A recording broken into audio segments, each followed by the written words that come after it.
Mana data wa twese mu ijuru, Mana yacu urakomeye, urahambaye, uravuga bikaba, urateka bigakomera, wamyeho kandi uzahoraho ibihe byose. Ndasengeye umwene data ugiye kumva ijambo riramwubaka, riramukomeza, ko nimusanze ntabwo ariko nimusiga, mu izina ry'umwami wacu Yesu Kristo, amen. Turabaramukije mwese bakunzi b'ikiganiro, haracyariho ibyizigiro, amahoro y'Imana nakomeze kubana namwe. Haracyariho ibyizigiro ko wakomera, ko watera imbere, ko wagera ku nzozi zawe. Haracyari ibyizigiro ko iyo ndwara wabashaga kwikira. Haracyari ibyizigiro ko wavyara ukonsa ugaheka nk'abandi. Haracyariho ibyizigiro ko wagera ku by'abandi babashije kugeraho. Iyi Mana twizeye bene data, iyi Mana twakurikiye ni Imana itarobanura ku butoni. Ivyo yakoreye abandi nawe yabashaga kubigukorera. Nimba yaragiriye neza abandi nawe yakugirira neza. Nimba yaratabaye abandi nawe yabashaga kugutabara. Nimba hari abandi bantu yishuriye amadeni nawe yabashaga kukwishurira iryo deni ryawe. Masutalabadegi bakaya, nta ndwara nimwe idakira mu Mana, ahubwo ni twebwe tubura ukwizera ko kwizera iyo Mana. Turasoma ijambo tugiye gusengeramwo riri mu gitabo cya Zaburi ya 27 umurongo wa 10. Haravuga ngo niyo data na mama bana uhoraho azanyitorera. Ijambo tugiye kuganiraho riravuga ngo uhoraho azanyitorera, uhoraho azakwitorera. Sinzi ibibazo uri kuracamwo, ariko uhoraho azakwitorera. Sinzi ibyago uri gucamwo, ariko uhoraho azakwitorera. Dawidi aravuga ngo niyo data na mama hogera igihe bakanta, ariko nta kibazo nagira kuko ndafise Uwiteka ashobora kunyitorera mu gihe abantu bantaye. Ugeze ku rugezo utabwa n'abavyeyi, ubwo aba ari urugezo rukomeye cyane, rubabaje cyane. Iyo abavyeyi barize baguta, birumvikana ko n'inshuti ziba zagiye kuva kera, abagenzi, umugore, abo baba bagiye kuva kera. Ariko Dawidi aramenya ko ari inshuti ya hafi, aramenya ko ari umuvyeyi asumba abavyeyi bose w'umubiri bano kwisi. Aramenya ko ari inshuti isumba izindi inshuti zose. Aramenya ko ari umuvyeyi mwiza, umubosi mwiza, inshuti nziza, Imana data wa twese. Aramenya ati nubwo abantu bamva ko, ariko hari umuntu atoshobora kumvaho. Nubwo abavyeyi bana, hari utashobora kuna, kandi afite ijambo rya nyuma. Umwe yugurura ntiyagira uwugara, umwe yugara ntiyagira uwugurura, umwe akuri inyuma agashira imbere. Wa wundi atuma tugira agaciro, wa wundi atuma twemerwa n'abatatwemera, wa wundi atembesha inzu zahagadutse, wa wundi asumba byose. Dawidi yabuze izina mwita, aravuga ngo Mana Uriya wuzuye ahantu hose, uri hose. Dawidi niwe yavuze ngo ijuru n'intebe yawe, isi n'idapfa ibirenge vyayo. Dawidi yavuze ati Mana twakurikiye twizeye, no mu ijuru ingene ringana rinini ntabwo ikwigwayo, ibirenge vyayo bishira hano kwisi. Imana yacu irakomeye bene data, ntacogereranywa nayo. Ndumva nosenga Imana. Sinzi abantu bagutaye, bishoboka ko ari umugore cyangwa umugabo, bishoboka ko ari fiance, bishoboka ko ari inshuti, ari abagenzi, bishoboka ko ari umuryango. Hari abari bariyemeje kugufasha ariko baragutaye, bagutaye mu ikorosi. Ibyo bemeye byarabananiye gushitsa. Arabemeye gushigikira ariko byarangiye babyanze, byarangiye bananiwe, bacitse intege. Arabemeye kugendana nawe, arabemeye gukorana nawe, arabemeye kuzagushigikira, alebo shate, byarangiye baguhaye ibitugu. Arabemeye kukwigisha amashure, arabemeye kuzagufasha kugira ngo utere imbere,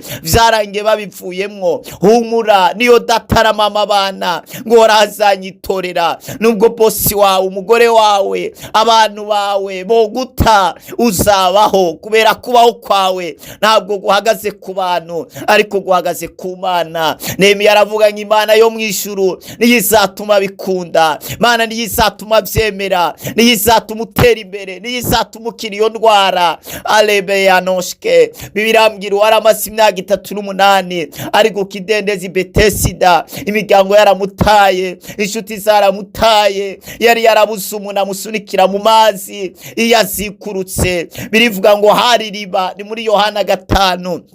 ngo hari riba, ngo marayika yaramanuka muri iryo riba, ngo amazi akayabiragiza, ngo maze umuntu wese afise ubugwayi ngo akagwamwo, maze akavaho yakiza ingwara iyo ariyo yose. Ariko tuhasanga hari umuntu hamaze imyaka 38 yarabuze umuvugira, yarabuze uwo mutabara, yarabuze uwamuburanira, yarabuze uwamuta muri ayo mazi. Ngo ariko Yesu arahaca, amenya ko ata muntu n'umwe afise. Ngo Yesu aramubwira ngo ikorera ikirago cyawe ugende. Siza ahantu nawe watawe, inshuti zaragutaye, abagenzi baragutaye, warabuze uwagusunikira mu kazi, uwagusunikira mu mahanga. Hari ibintu umaze igihe ukora byanga, ariko aho nyene wananiriwe, aho nyene umuryango wagutaye, niho Imana ije kugutorera. Igihe Dawidi bamushyira inyuma y'intama, bamutaye mw'ishamba ririmwo amadubu, ririmwo intare, aho nyene niho umwami wacu Yesu yamusanze. Morodekayi yamusanze ku irembo,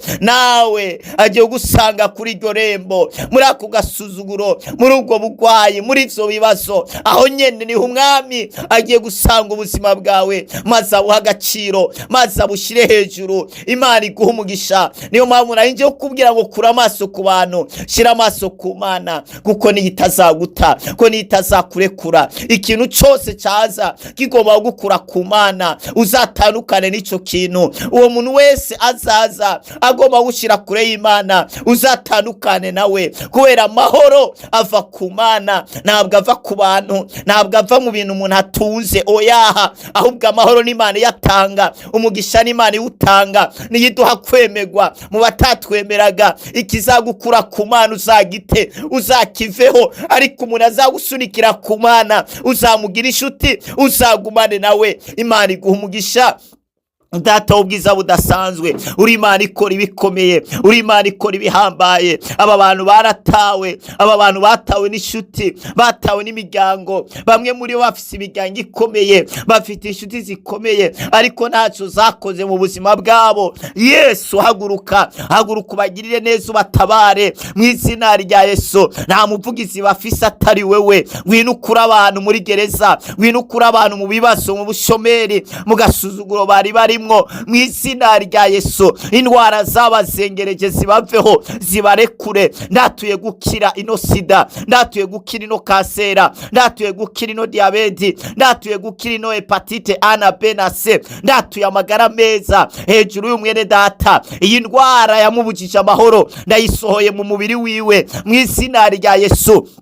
Ino sumu iri mu mubiri wiwe ni kamangane, yakira amagara meza, yakira ukwidegemvya. Iyi asima arayikize nonaha mu izina rya Yesu. Gutwi kwazibye kurazibutse mu izina ry'umwami Yesu. Aya maso atareba neza arahumutse, arareba neza mu izina rya Yesu. Iyi misonga yumva irahagaze nonaha, kuzungurirwa birahagaze mu izina rya Yesu. Ayo mafiga arakomeye mu izina ry'umwami Yesu. Uyo mugongo urawukize mu izina ry'umwami Yesu. Iyo paralize urayikize mu izina ry'umwami Yesu.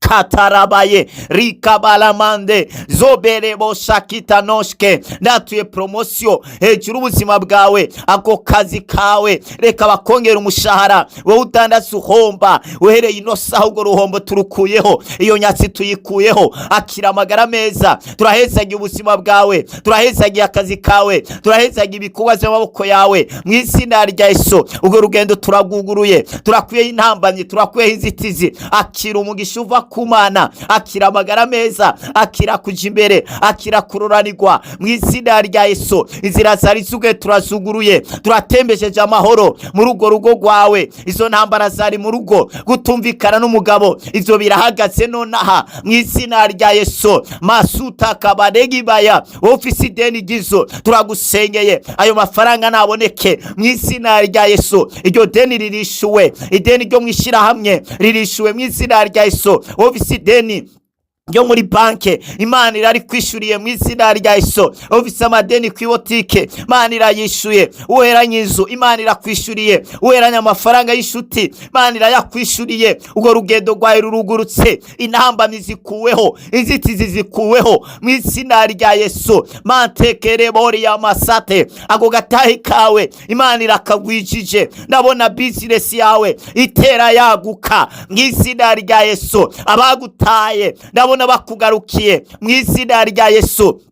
Uwe wari warahebwe n'inshuti n'abagenzi barakugarukiye mu izina rya Yesu. Akira kwemegwa aho utari wemewe mu izina ry'umwami Yesu. Akira iterambere, akira umugisha, akira amagara meza, akira guhindurirwa amateka n'amazina mu izina ry'umwami Yesu. Amen. Mana ikugiriye neza, Imana itabaye ubuzima bwawe, Mana yumvise gusenga kwawe. Haleluya. Bari baragutaye, bari baraguhevye, ariko bagiye kugarukira kuko Imana yibutse ubuzima bwawe. Urifuza kubana usengerwa, ufise umutwaro runaka. WhatsApp yacu ni +257 65 177 339 +257 65 177 339. Mwarahezagiwe cyane, mwari kumwe na Apostle Nduwakristo Glory Shine. Sangiza abandi rino jambo nabo ryabafasha.